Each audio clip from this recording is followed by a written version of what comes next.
बहुत अद्भुत कार्यक्रम है। यह कार्यक्रम आम लोगों के लिए या आम लोगों की भीड़ का कार्यक्रम नहीं है। यह कार्यक्रम उन लोगों का कार्यक्रम है जिनसे बाबा साहब कुछ उम्मीद करते थे।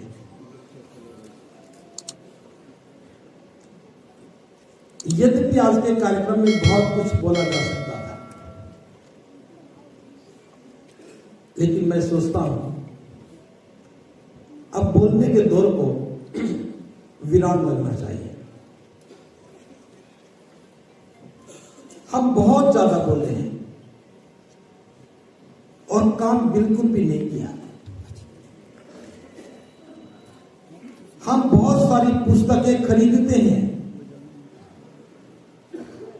लेकिन पढ़ने का कोई काम नहीं। हम बहुत कुछ पढ़ते भी हैं, लेकिन समझने का कोई मतलब नहीं। ये तीनों बातें हो सकता है कुछ बुद्धिजीवी लोगों को ना जचे, क्योंकि पिछले 68 वर्षों से बाबा साहब का बौद्धमय भारत का जो सपना था, बाबा साहब की बौद्धमय भारत की जो परिकल्पना थी, वो इंतजार करती रही। बाबा साहब की आंखें बड़ी उम्मीद भरी थी, हमें देखती रही कि मेरा समाज जागेगा, मेरा समाज समझेगा, मेरा समाज आगे बढ़ेगा। लेकिन अफसोस, हम जागे भी, हम समझे भी, आगे भी बढ़े, लेकिन किस दिशा में जागना था, किस दिशा में समझना था और किस दिशा में चलना था, इन तीनों में अपना कुछ नहीं था। हम जागे तो दूसरों को देखकर, हम समझे तो दूसरों की समझ से, और हम आगे बढ़े तो उसी विनाश के पथ पर जिस पर चलने के लिए बाबा साहब ने मना किया। मंच पर नारे लग रहे थे, मैं सच्चे हृदय से बता रहा हूं, मैं इन नारों का समर्थक नहीं हूं।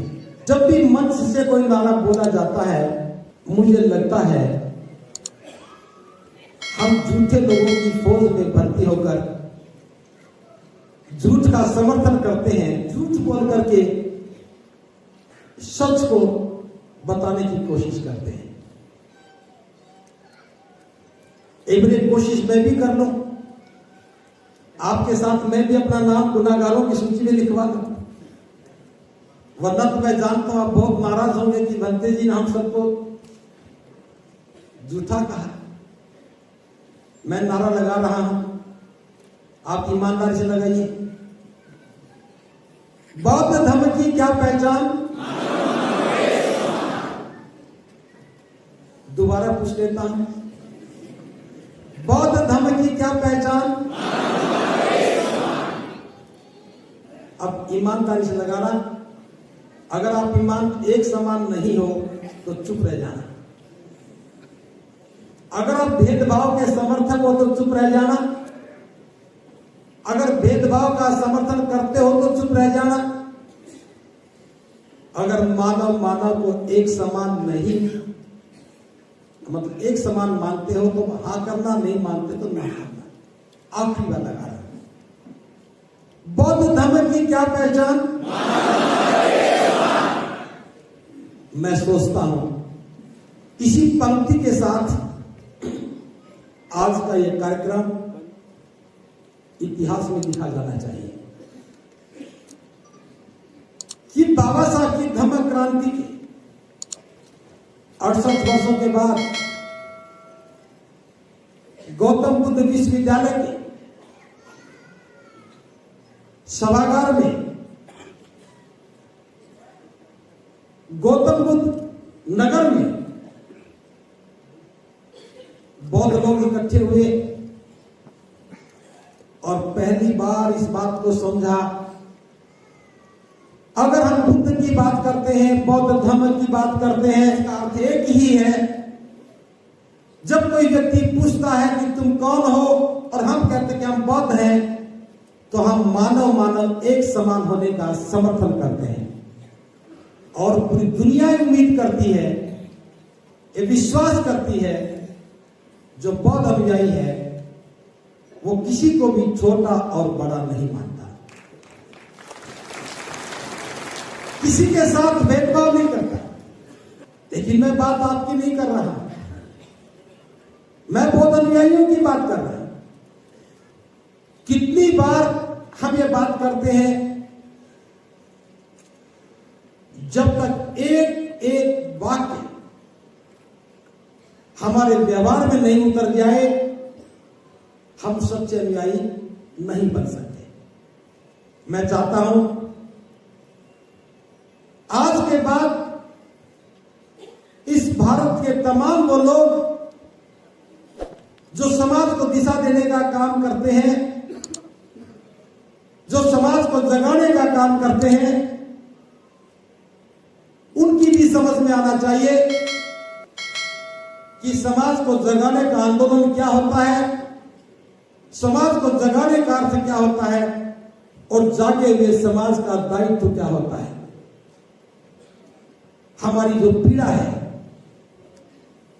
हमारे साथ जो भेदभाव हुआ, हमारे साथ जो अमानवीय जुर्म हुए, उस पीड़ा को हमने सहा है। हमने जो अनुभव किया उसका कई हजार गुना बाबा साहब डॉक्टर अंबेडकर ने किया, और तभी हम सबके लिए ये महाकारुणिक बुद्ध का करुणा, मैत्री, स्वतंत्रता, न्याय का सिद्धांत,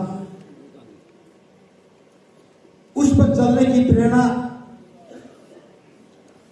शील संपन्नता के साथ अष्टांगिक मार्ग पर चलते हुए निब्बान के द्वार तक पहुंच जाना, और पारमिताओं के अभ्यास से निब्बान पा लेना, अगर हमारा मकसद बना है, तो ये बाबा साहब डॉक्टर अंबेडकर की महान अनुकंपा से बना है। लेकिन हम लोग उस लक्ष्य को छोड़ गए।